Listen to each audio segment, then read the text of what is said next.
বাংলাদেশিদের ভিসা দেওয়ার ব্যাপারে সর্বশেষ যে তথ্য জানালো ভারত। বাংলাদেশের আইন শৃঙ্খলা এখনো সুষ্ঠু হয়নি, মানে বাংলাদেশে এখন কোনো আইন শৃঙ্খলা নাই, কোনো নিরাপত্তা নাই।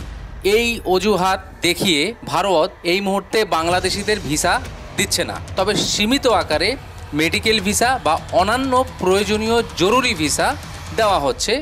এছাড়া ট্যুরিস্ট ভিসা এখন কিন্তু সম্পূর্ণরূপে বন্ধ আছে। এদিকে আজকে 31শে আগস্ট 2024 শনিবার আজকে সময় টিভির একটি পত্রিকায় আমরা দেখতে পাচ্ছি বাংলাদেশিদের ভিসা দেওয়ার বিষয়ে যা জানালো ভারত। বাংলাদেশের আইন শৃঙ্খলা ব্যবস্থা স্বাভাবিক অবস্থায় নেই উল্লেখ করে সীমিত পরিসরে ভিসা কার্যক্রম চালিয়ে যাওয়ার ঘোষণা দিয়েছে প্রতিবেশী দেশ ভারত। খবর ANI নিউজের। শুক্রবার 30 আগস্ট ভারতের পররাষ্ট্র মন্ত্রণালয়ের মুখপাত্র জানিয়েছেন, আপাতত বাংলাদেশিদের শুধুমাত্র চিকিৎসা এবং জরুরি প্রয়োজনীয় ভিসা দেওয়া হচ্ছে। তাদের কার্যক্রম চলছে সীমিত পরিসরে। যখন বাংলাদেশের পরিস্থিতি স্বাভাবিক হবে তখন পূর্ণ মাত্রায় কাজ শুরু হবে এবং ভিসা প্রদানও স্বাভাবিক হবে।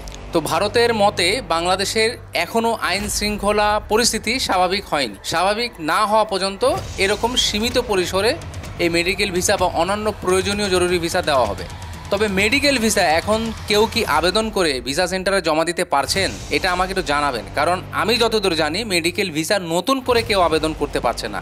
যারা অলরেডি জমা দিয়েছে আগে, এই পরিস্থিতি খারাপ হওয়ার আগে, তারা কিন্তু পাসপোর্ট ফেরত পাচ্ছেন, আর সেই পাসপোর্টের সাথে কেউ ভিসা পাচ্ছেন, কেউ বা পাচ্ছেন না। আমরা দেখছি যে কয়েকদিন আগে ভারতের ভিসা সেন্টারের ভিতরে একদল লোক কিন্তু বিশৃঙ্খলা তৈরি করেছিল। তারা ওখানে বিক্ষোভ করেছে, যেটা করা উচিত হয়নি।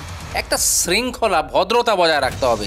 একটা দেশের যায় আপনি জোর জবরদস্তি ভিসা দে, টাকা দে, ভারতের দালাল হুঁশিয়ার সাবধান, এই ধরনের ভাষা ওখানে ব্যবহার করা ঠিক হয়নি। তো এই ধরনের লোকদেরকে চিহ্নিত করে ভিসা দানি তাদেরকে না দেওয়া হয়, সেই ব্যবস্থা, সেই অনুরোধ আমি করব। যারা বিশৃঙ্খলা তৈরি করছে তাদের বিরুদ্ধে ব্যবস্থা নেন, কারণ ভারত হলো একটা অন্য রাষ্ট্র। সে আপনাকে ভিসা দিবে না দিবেন এটা তাদের ব্যক্তিগত ব্যাপার, তাদের ইন্টারনাল ব্যাপার। এইখানে আপনি জোর করে আন্দোলন করে ভিসা নেবেন এই অধিকার আপনার নেই। দেখেন, ভিসা কিন্তু সবাই পায় না, ভিসা অনেকেই পায়, আবার অনেকেই রিজেক্ট হয়। আর বাংলাদেশিদের কিন্তু একটা স্বভাব আছে, আমি নিজেও বাংলাদেশি, আমাদেরই কিন্তু একটা স্বভাব আছে যে আমরা ফেক 2 নাম্বার ডকুমেন্ট দিয়ে কিন্তু ভিসার আবেদনের জন্য জমা দিয়ে দিই। এরকম কিন্তু অনেক আছে। বিশেষ করে যমুনা ফিউচার পার্কের ভিতরে যে এজেন্সিগুলি আছে, এরাই নকল সব বানায় দেবে, আপনার ব্যাংক স্টেটমেন্ট বানায় দেবে, বিদ্যুৎ বিল পর্যন্ত তারা নকল করে, সব নকল করে আপনারা জমা দিয়ে দিবে। এরকম কিন্তু ঘটনা ঘটে। এরকম নকল কাগজ দিয়েও কিন্তু অনেকে ভিসা পাচ্ছে, আবার অনেকে রিজেক্টও হচ্ছে। সো এই বিষয়গুলো মাথায় রাখতে হবে যে সবাই ভিসা কিন্তু পাবে না, আর অন্য একটা রাষ্ট্র সে আপনাকে ভিসা দিবে না এটা তাদের ইন্টারনাল ব্যাপার। এই নিয়ে আপনার আন্দোলন করার কোনো অধিকার নেই। দেশের পরিস্থিতি এমনিই ভালো না, তার মধ্যে দুই দেশের সম্পর্ক নষ্ট করার চেষ্টা করবেন না। এই ছিল আজকের ভিডিও, দেখা হচ্ছে নেক্সট ভিডিওতে।